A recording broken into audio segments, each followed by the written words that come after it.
Yesterday, Janet and Jane were on the show. You were talking about Prime Minister Sir Keir Starmer's planned welfare reforms. And, of course, just hours later, and after a lot of opposition, the plans were watered down shortly before being passed in the House of Commons. Now, many have criticised the government for yet another U-turn, but Work and Pensions Secretary Liz Kendall, she's defended the move, saying that sometimes there is strength in listening. So is she right, Sinetra? Should Keir actually be applauded for what happened yesterday? Well, what my biggest problem with this whole story has been is that as a nation, and the media specifically, loves to put the focus on somebody's humiliation, on humiliating the Prime Minister for changing his mind and making a mistake. When we bring up our kids literally every day saying to them, it's OK to make mistakes, don't be sorry to say, don't be scared to say that you were wrong. You know, we are trying to teach the next generation to understand it's OK to do that. And then when it happens in our, in the spotlight, all we can think about is focusing in on the humiliation. And let's not forget, there is a triumph here for the people who came out. All those people, you saw how many disabled people all stood outside Westminster and in their wheelchairs, expressing how much this meant to them. And we aren't putting the focus on their triumph. And also about the fact that in this country, if you have got a problem with things, it can be changed.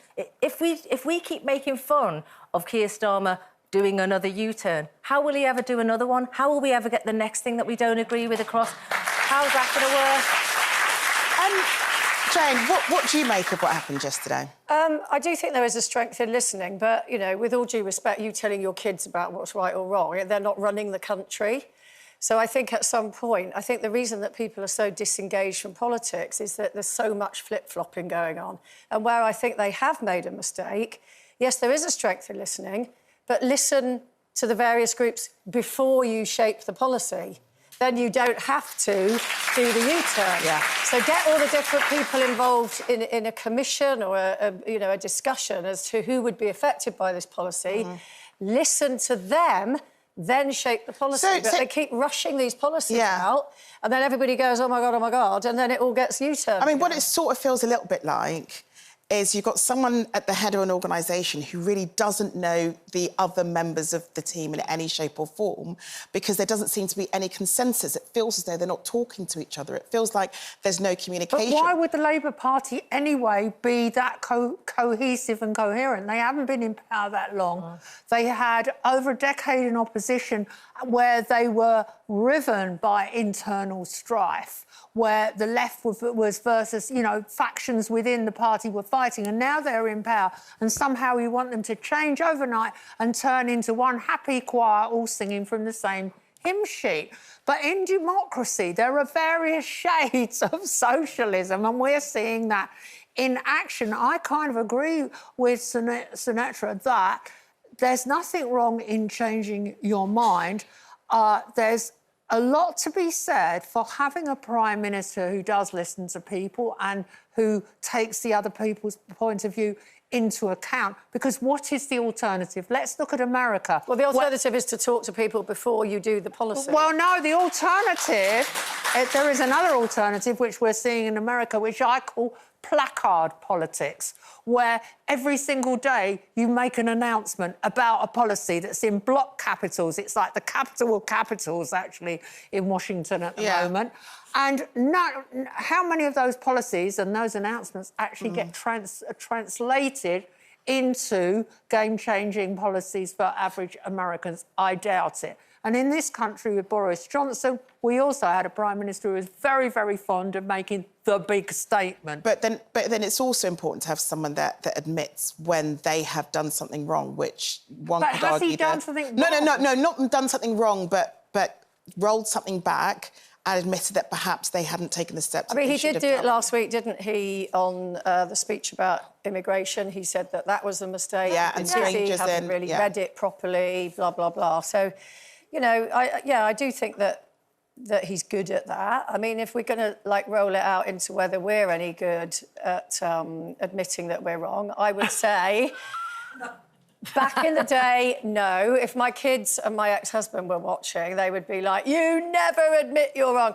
But I'm trying to get better at that. I really am. Do you know what's really interesting, though, about you, Sinetra? Oh, yeah? Yes, is somebody admitting they're wrong. It's a little bit of an aphrodisiac for you. No. What I was saying is, rather than somebody saying, I'm sorry, I really like them saying, I was wrong.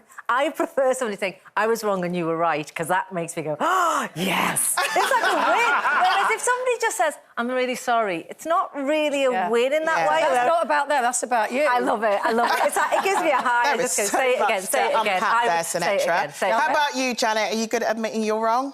I don't very often admit I'm wrong. Have you ever been wrong?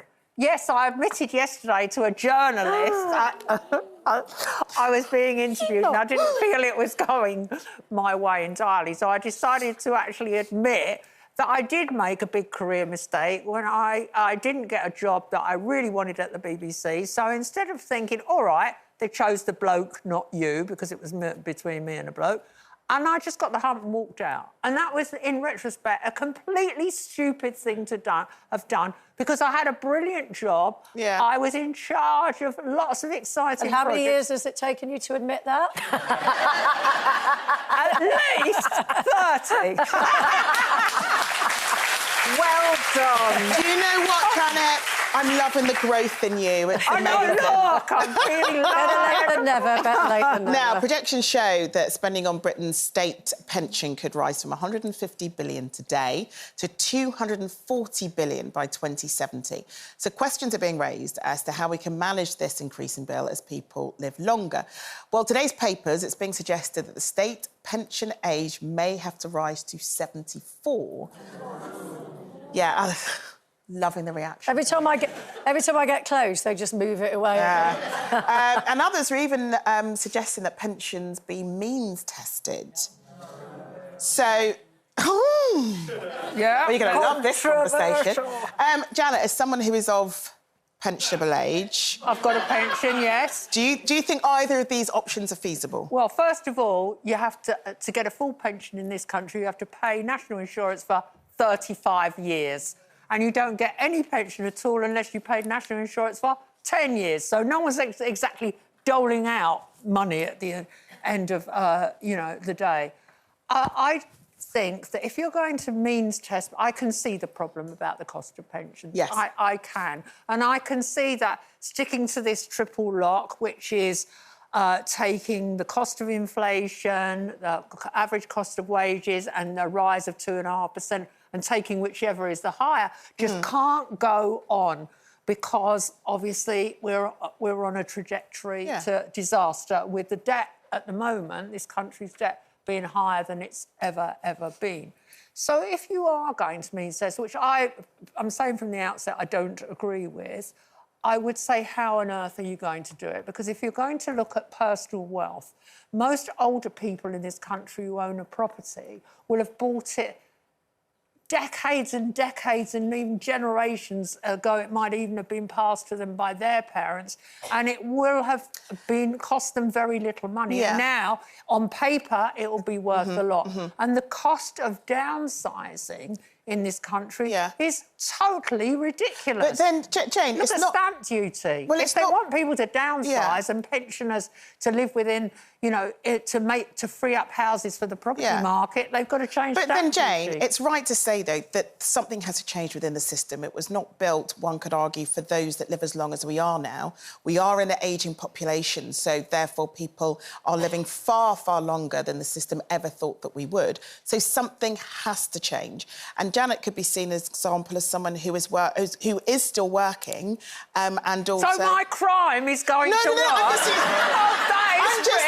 I'm just using you as an example for the point of the conversation. Well, it is true. I am guilty. Yeah. I haven't died and I'm still working. And I've got a pension.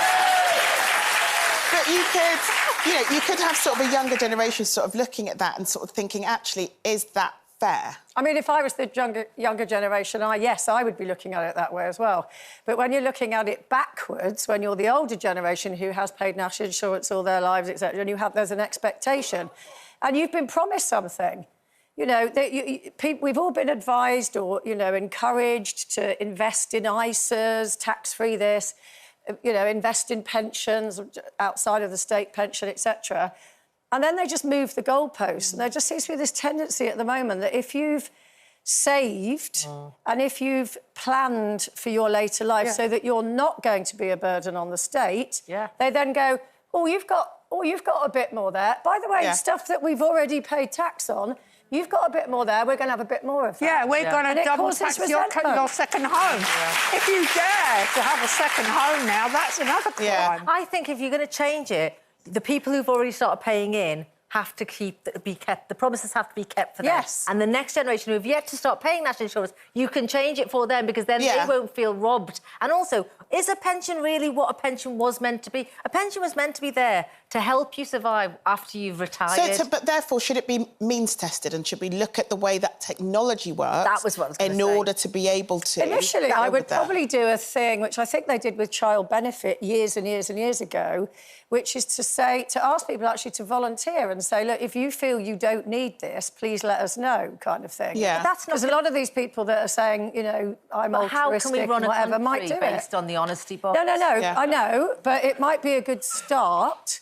because without what you need is a massive computer system. We've got AI everywhere now. If you shop for something on your phone tomorrow, if I'm looking for a fence today, tomorrow 85 fence adverts will come, right? So AI works in that respect. We need to invest in a massive national computer where when you feed people in, it immediately tells you the people that come outside the parameters. And all of that costs money. All that costs money, doesn't it? Yeah, but in the long term, it'll save money. Absolutely. But we did a poll. Should the government consider means testing the state pension? Yes, said 21%. No, 79%. So thanks to everyone that got involved in that.